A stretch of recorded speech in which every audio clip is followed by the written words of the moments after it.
12 मई और 13 मई का दिन मकर राशि के लोगों के लिए कैसा होने वाला है। जय माता दी दोस्तों, आप सभी का स्वागत है हमारे YouTube चैनल अमृता एस्ट्रो में। और आज की इस वीडियो में मैं बात करूंगी इन 2 दिनों के राशि फल के बारे में। सबसे पहले हम जानेंगे इन 2 दिनों के तिथि, नक्षत्र और योग के बारे में, उसके बाद राशि फल। तो सबसे पहले 12 मई का जो दिन है ये सोमवार का दिन है और ये बैसाख माह की पूर्णिमा तिथि यानी कि बुद्ध पूर्णिमा का ये दिन है। इस दिन विशाखा नक्षत्र रहेगा और कुबेर का योग बनेगा जिसका नाम है वरयान योग। चंद्रमा तुला राशि में है, सूर्य मेष राशि, कृतिका नक्षत्र यानी कि सूर्य अपने ही नक्षत्र में प्रवेश कर चुके हैं। एक तो सूर्य उच्च के चल रहे हैं, दूसरा अपने ही नक्षत्र में प्रवेश भी कर चुके हैं। अब इस दिन रवि योग भी रहेगा और राहु काल का समय नोट करें। ये वो समय है जब आपको किसी भी नए कार्य की शुरुआत नहीं करनी चाहिए। ये समय रहेगा सुबह 7:13 से 8:15 तक। अब 13 मई ये मंगलवार का दिन है और कृष्ण पक्ष शुरू हो चुका। कृष्ण पक्ष की प्रतिपदा तिथि यानी पहला दिन। विशाखा नक्षत्र सुबह 9 बजे तक, उसके बाद अनुराधा नक्षत्र लग जाएगा और परिघ नाम का योग बनेगा। चंद्रमा इस दिन वृश्चिक राशि में आ जाएंगे जो कि चंद्रमा की नीच की राशि होती है। देखिए, चंद्रमा मंगल की राशि में नीच के होंगे और मंगल चंद्रमा की राशि में नीच के बैठे हुए हैं। तो ये जो इन दोनों की एक दूसरे की राशि में ये बैठे हैं, ये नीच भंग राजयोग बन गया है इस दिन। और इस नीच भंग राजयोग का प्रभाव भी आपको देखने को मिलेगा। इस दिन के राहु काल का समय नोट करें। ये समय है शाम को 3:41 से 5:22 तक। तो ये हो गई हमारी ग्रहों की स्थिति। अब इसी के आधार पर जानेंगे इन 2 दिनों का हाल। सबसे पहले आगे बढ़ने से पहले, आप चैनल पर पहली बार आए हैं और अभी तक आपने हमारे चैनल को सब्सक्राइब नहीं किया है तो सब्सक्राइब ज़रूर कर लें। तो सबसे पहले मैं 12 मई की बात करूंगी। 12 मई का दिन कैसा है?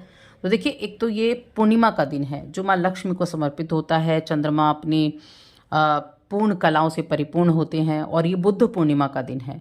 भगवान बुद्ध को इस दिन ज्ञान प्राप्त हुआ था, प्रभु का सराकार हुआ था। तो इस दिन का जो योग है ना वो बहुत उत्तम है। वरयान योग है, सोमवार का दिन है और रवि योग भी है। तो इन जब शुभ संयोगों में आप श्रद्धा से पूजा करते हैं तो जीवन में आने वाली कई बाधाएं दूर हो जाती है। तो सबसे पहले क्या शुरू करेंगे? सुबह स्नान करें। स्नान करने के बाद में, स्नान करने के पानी में पहले गंगा जल डालकर स्नान करें। उसके बाद स्वच्छ वस्त्र पहनकर माँ लक्ष्मी की आराधना करें, भगवान विष्णु के साथ में करें और लक्ष्मी स्तोत्र का पाठ जरूर करें। आपके घर के आसपास जहाँ भी कोई पीपल का पेड़ है उस पीपल के पेड़ के पास जाकर उसकी पूजा करें एक दीपक जलाकर, क्योंकि पीपल में एक तो त्रिदेवों का वास होता है और साथ में अलक्ष्मी का वास होता है। कहते हैं अलक्ष्मी की जब आप पूजा करते हैं पीपल के नीचे तब माँ लक्ष्मी का आशीर्वाद आपको प्राप्त होता है। तो इस कार्य को ज़रूर आप कर सकते हैं। शाम को चंद्रमा को अर्घ्य दें तो भी उत्तम रिजल्ट मिलेंगे। अब राशिफल के बारे में जानते हैं। तो देखिए, अगर अब मैं आपकी हेल्थ की बात करूं तो हेल्थ आपकी अच्छी दिखाई दे रही है। कोई ऐसा बहुत बड़ी मुझे इशू नहीं दिखाई दे रहा है। तो ये दिन आपके लिए अच्छी शुरुआत लेकर आया है। दोस्तों के साथ अच्छा दिन बीतेगा। अच्छी खासी दोस्तों के साथ एक खुशी का माहौल बना रहेगा। ये दिन आपके कुछ वरिष्ठ लोगों से अगर किसी तरह की कोई अनबन हो गई थी तो उनसे अपने उस बर्ताव के लिए ठीक से माफ़ी मांगने का भी है। तो उनके लिए माफ़ी भी आज मिलने का योग है। और साथ में आपका जो खाली समय है ना उसको अच्छी चीज़ों के लिए आप ज़रूर कर सकते हैं। यानी कि मोबाइल टीवी देखने में उस दिन को बर्बाद न करके कुछ अच्छे कार्य आप ज़रूर कर सकते हैं। आप अपने जीवन और करियर के उद्देश्यों को ठीक से कर पाएंगे। आप अपनी पहचान, खुशी और सफलता पाना चाहेंगे और उसी खुशी, सफलता की खुशी आपको प्राप्त भी होगी। देखिए, जब योजना बनाकर काम करेंगे तो ये काम ज़रूर सक्सेसफुल होंगे। अपनी अपेक्षाओं को थोड़ा कम करके आप काम करें और जो भी आपके मन में है, जो भी आप काम कर रहे हैं, जो आइडियाज़ हैं, जो योजनाएं बना रखी हैं, उन सभी पर आपको अमल करना बेहद ज़रूरी है। आप अपने महत्वपूर्ण निर्णय ले पाएंगे। दोपहर के बाद का समय ज़्यादा अनुकूल मुझे दिखाई दे रहा है। आत्मविश्वास में वृद्धि होगी। व्यावसायिक सफलता अच्छी रहेगी। आप अगर खुद को नेता साबित करना चाहते हैं तो हर तरह की चुनौती के लिए भी स्वीकार रहना होगा। अगर आप पॉलिटिक्स की जैसी चीज़ों से जुड़े हुए हैं, देखिए, काम को चलाने की आदत जो है ना वो आपको प्रेशराइज कर देती है। एक होता है ना कि काम तो चल ही जाएगा, तो ये जो है ना ये प्रेशराइज करेगी। तो आपको थोड़ा सा खुद पर भरोसा रखना है, पूरी मेहनत से काम करना है, रिजल्ट अच्छे मिलेंगे। अपने काम में आपको महारत है। जिस काम को आप करते हैं, तो आर्थिक लाभ की अच्छी खबर जरूर मिलेगी।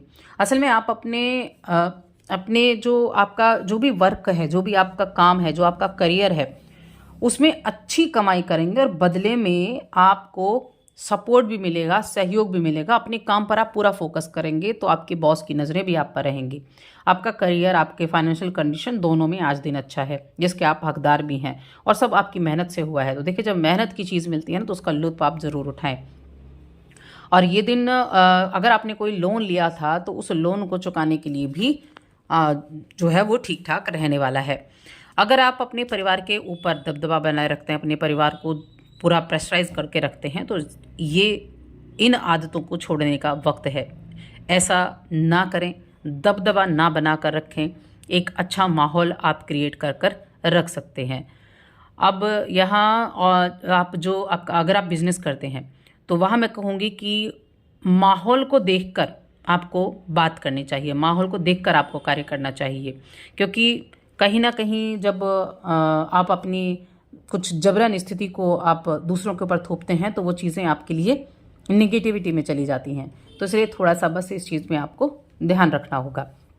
वैवाहिक जीवन ठीक है, प्रेम जीवन ठीक है, ठीक ठाक रहने वाले हैं। बहुत अच्छा तो नहीं, लेकिन हाँ ठीक ठाक रहने वाले हैं। फाइनेंशियल कंडीशन आपकी ठीक रहने वाली है। अब मैं 13 मई की बात करूँगी। देखिए 13 मई को ना, जैसा कि मैंने आपको बताया कि 13 मई को नीच भंग राजयोग है मंगल और चंद्र का, क्योंकि दोनों एक दूसरे की राशि में बैठे हुए हैं। और आपके लिए 11वें भाव में तो होंगे कौन? चंद्रमा, जो नीच के हैं। और आपके लिए जो कर्क राशि है उसमें मंगल बैठे हुए हैं। और मंगल का यहाँ विराजमान होना 7वें भाव में, ये वैवाहिक जीवन में थोड़ा प्रॉब्लम क्रिएट कर रहा था। और वैवाहिक जीवन में आपको ध्यान भी रखने की आवश्यकता है। साथ ही जो सूर्य हैं उनका भी नक्षत्र परिवर्तन हुआ है, सूर्य के भी नक्षत्र का परिवर्तन है, तो इसका भी प्रभाव आपको देखने को मिलेगा। उसके बारे में भी जानेंगे। तो एक तो आपको अपने पारिवारिक जीवन में कुछ बदलाव देखने को मिल सकते हैं। लोगों के साथ अच्छा तालमेल और खुशियों में इजाफा मिलेगा। और साथ में भूमि, भवन, वाहन, इन चीज़ों की खरीदारी करना चाहते हैं तो उसके लिए अच्छा योग बनेगा। माता का स्वास्थ्य अगर प्रभावित था तो माता के स्वास्थ्य में अच्छा बदलाव देखने को मिलेगा। साथ ही मकर राशि के जातकों के लिए इस समय अवधि में यहाँ लाभ के योग भी बनते हुए दिखाई दे रहे हैं। कहीं शेयर मार्केट वगैरह का हो गया, इस तरह की चीज़ों से लाभ मिलते हुए दिखाई दे रहे हैं। साथ में बिजनेस के मामले में भी अच्छी स्थितियां बन रही हैं कि बिजनेस भी आपका ठीक ठाक चलेगा। तो चीज़ें जो है वो संभलती हुई आपको दिखाई देंगी। स्टूडेंट्स के लिए मैं कहूँगी, स्टूडेंट्स के लिए थोड़ा सा मेंटल प्रेशर आप ले सकते हैं किसी भी चीज़ को लेकर, जिसकी वजह से आप अपने ध्यान नहीं लगा पाएंगे, आपका फोकस नहीं लग पाएगा। तो उनको थोड़ा सा यहाँ ध्यान रखना है। थोड़ा मेडिटेशन करें ताकि अपने फोकस को बढ़ा सकें, एकाग्रता को बढ़ा सकें, क्योंकि ये समय भी है इन चीज़ों को करने का। तो थोड़ा सा ध्यान रखना है बस, बाकी चीज़ें तो अच्छी रहेंगी। उपाय के तौर पर भगवान शिव की आराधना करें, शिवलिंग का अभिषेक करें, यही आपके लिए सर्वोपरि उपाय रहेगा। और साथ ही चैनल को सब्सक्राइब कर लें।